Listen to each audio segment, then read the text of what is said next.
मी वनिशा. आणि केव्हाही बघा, तुम्ही काय चांगलं करायला गेला ना तर उलटच जातं. केव्हाही बघा, आजकाल कोणाला चांगलं पाहिजे रे? चटपटा मसालेदार वाईट वाईट गोष्टी सांगा, एक नाही 10 लोक येऊन बसणार तुमच्यासोबत. आणि चांगलं सांगायला गेलात ना, हे लेक्चर कोणाला पाहिजे? हे पुराण्या आईसारखी सांगायला गोष्टी, आजीसारखी असं वाटतंय ना. तसंच हे डोळे, हे कान आणि हे तोंड प्रत्येक माणसाला धोका देतात. काय माहिती आहे? कारण डोळे आमचे चांगल्यासाठी आहे, पण आपण चांगलं बघतो का? नाही.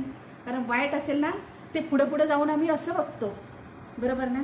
तसंच कान, हे चांगलं ऐकतो का आपण? नाही. वाईट गोष्टीसाठी असे आपले कान फाकून आम्ही एवढे मोठे ठेवतो, बरोबर ना? तसंच हे तोंड चांगलं बोलत नाही, वाईट बोलण्यासाठी चौ चौ चौ चौ चौ चांगलं करते, बरोबर ना? मग आपण चांगलं करायचं.